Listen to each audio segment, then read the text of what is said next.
morning, welcome back to the Awesome video channel. It's an awesome channel and I'm happy to be on it, honoured to be on it.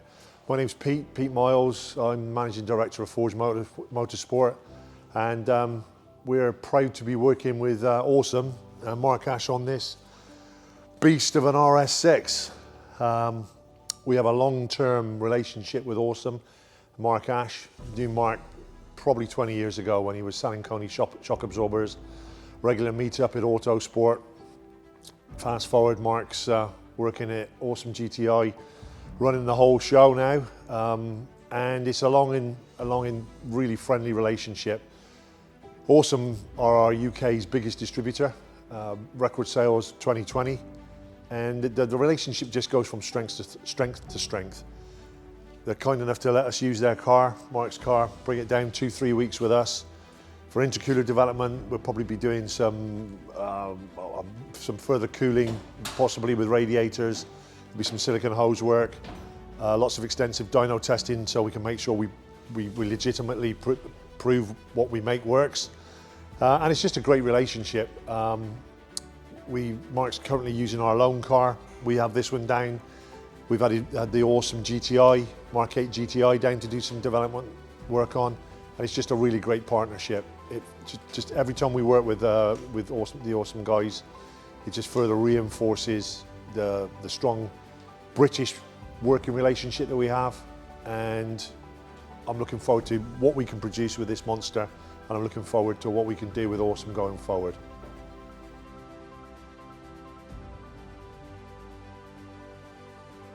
Hi, my name's Luke. I work as the development manager here at Forge UK. As Peter explained, we've got the RS6 in from Awesome GTI. Thanks ever so much for this opportunity, guys. You know, we're really stoked to be involved and looking forward to seeing what products we can, give the AUDI tuning group and tuning gang enthusiasts. So we'll have a quick look and start talking through the car. So the V8 engine, twin turbo, as you guys would know. So we've got a twin intercooler setup. Now the idea is going to be to increase the intercooler capacity, both volumetrically and internally and externally with surface area. So we can configure lots of different fin pitches, types to increase pressure drop, reduce pressure drop, and try and work out what cores are going to be best for this AUDI RS6 C8 application.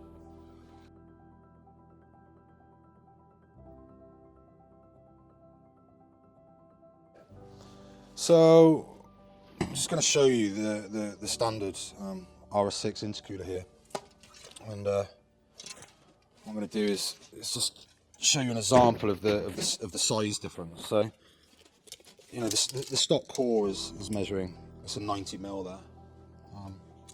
So yesterday I fabricated and welded this item, put it together, and the core that I'm using in there is 120mm deep.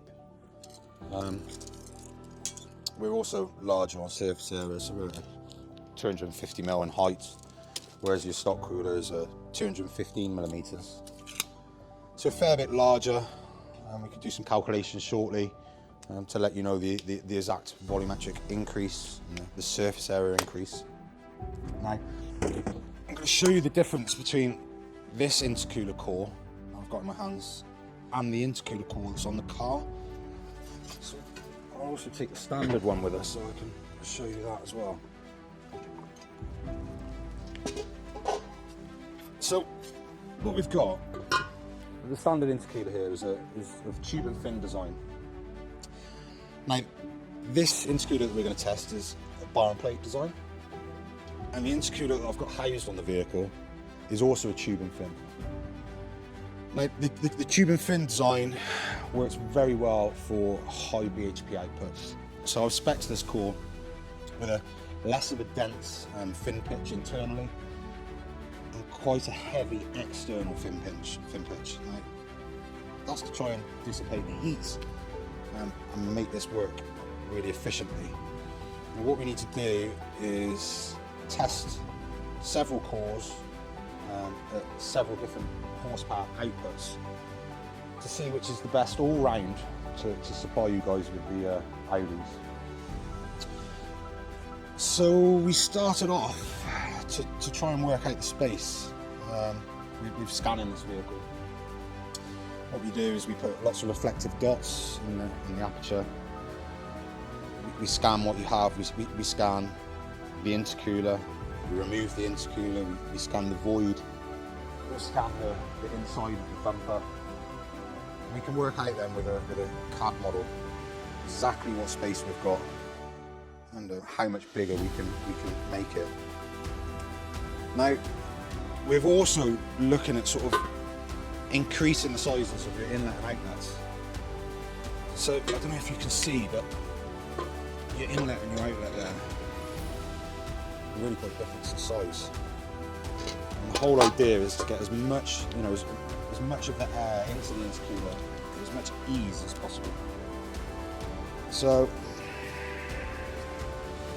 let's move the car up on the ramp for you.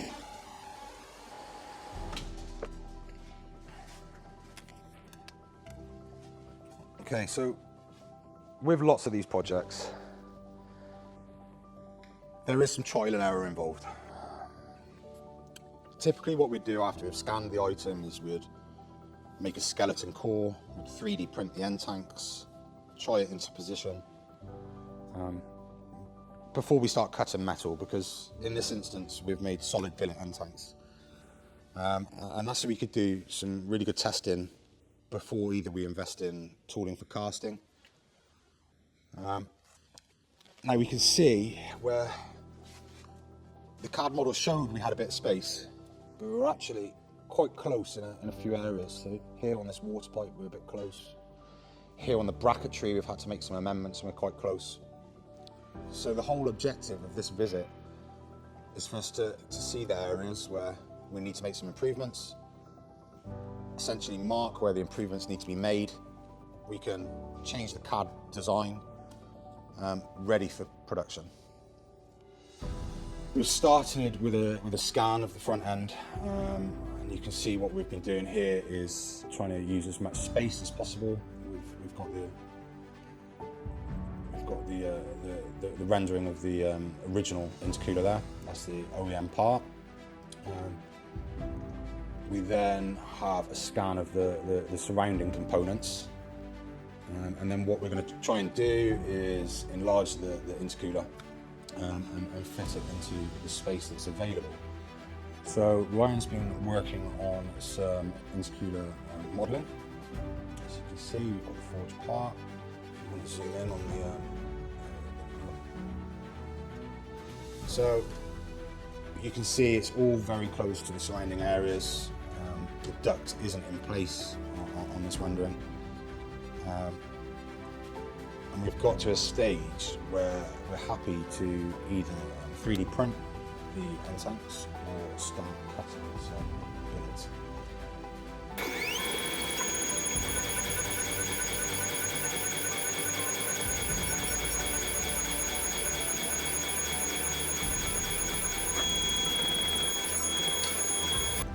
So along with the development of the intercooler, we also need to manufacture boost hoses. Now, the boost hoses in this instance have been manufactured from silicone. We're using 5 plies, which keeps the hose nice and rigid, nice and firm. The original AUDI hoses are actually really quite soft and floppy. What tends to happen is you'll come on boost, the hose will expand as you close the throttle. The hose can suck shut. So we're trying to avoid that. What we're trying to do is we're trying to get the best flow, as I said, into the intercooler. The standard silicone hose here measures around 55 mil. And what we've developed here is a 70 mil inlet into the intercooler and a 70 mil outlet that's then going to go back to the factory hard pipe, which reduces to the 55 mil. However, this tends to work well with velocity of air, so we're going large to small, speeds up the air, and that's the objective you can also see inside the silicone hose here, we've put a step in there. Now the whole idea of the step here is so when it mates to the male part, we've got a nice smooth transition flow. And hopefully that's going to help with, you know, controlling horsepower a bit more, giving some better yields of power. Okay, so I think what we should do is if I take you around to fabrication, introduce you to some of the guys, show you where a bit of the magic happens, a bit of the fabricating, welding, where we're sticking all of the great parts together for you guys to enjoy those high levels of boost. We've got some pallets out here, look, they're all going to go on the sea. These are all going to our office in Florida, Forge US. So what we've got here at Forge Motorsport is we were just in this sort of development area. We've got the machine shop over here on the right hand side. Now at the moment it looks a bit of a mess.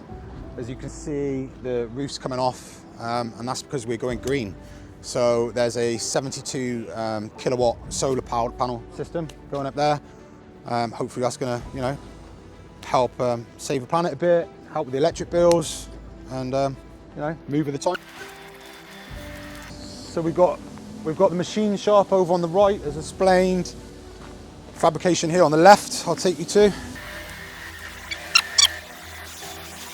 Right, so we're in the welding department. You'll have to excuse the noise, it's a bit noisy. It's because the extraction is in for the bays, for the guys, to keep them safe when they're welding. It's really important that we extract the fumes, you know. Aluminium welding all day is not too good for you, so try and keep our staff members as safe as possible. One of the resident welders there has just gone past, Daryl. What we've got is a small amount of stock here at the moment on the shelves. Got some Honda intercoolers, got some TTRS, RS3, some AUDI stuff, Toyota Supra, charge cooler radiator there. So we've got the water tank. What we do is pressure test the intercooler after it's been made, ensure there's no leaks. Again, a bit more stock in the shelving here. Most of the things that we fabricate, we try and get out the door, you know, as immediately as possible. It's really hard trying to stock so many items, but 5 guys in now welding. Most of the stuff that's been welded yesterday will be leaving the premises today. So I'll take you and you can have a look at the guys inside.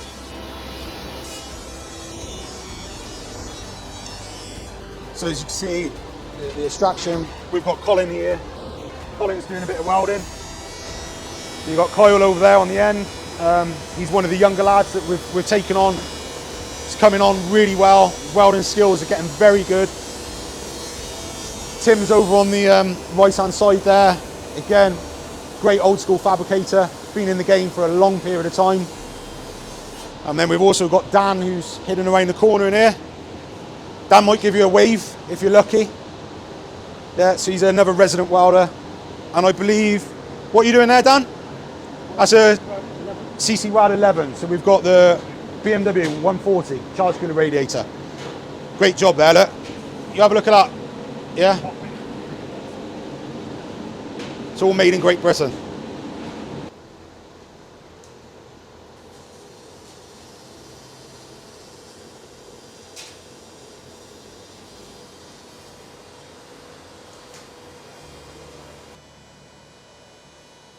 Now I'm going to take you into the machine shop where the boys are going to be cutting some metal, producing valves. Everything's manufactured in Great Britain and everything is lifetime guarantee. And that's why you should buy Forge Motorsport through an excellent dealer, Awesome GTI. So on the way into the machine shop, I'm just going to run you into the assembly department. A few of the lads just going to show you what they're doing, how they're putting the valves together.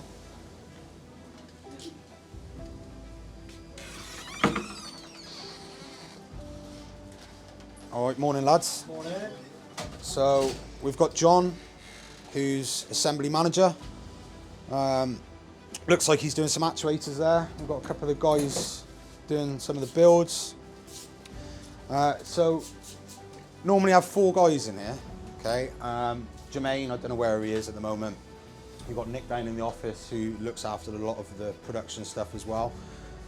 But to put things into perspective for the viewers, John, how many valves or components was it you manufactured last month? 4,645. Okay, so 4,645 components, valves, actuators, etc. have gone out worldwide. And hopefully, again, some of those have been purchased through Awesome GTI.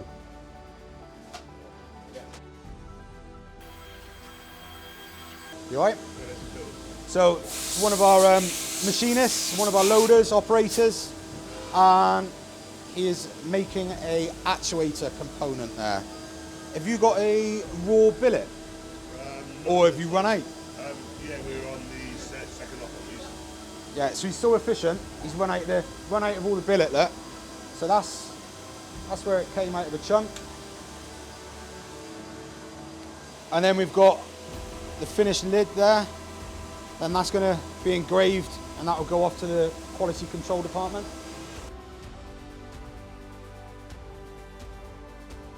So what we've got is the resident polisher, OJ. Just going to see what he's up to, look at what he's making look good, bit bling. You alright, OJ? Yes, good. Yeah, good man.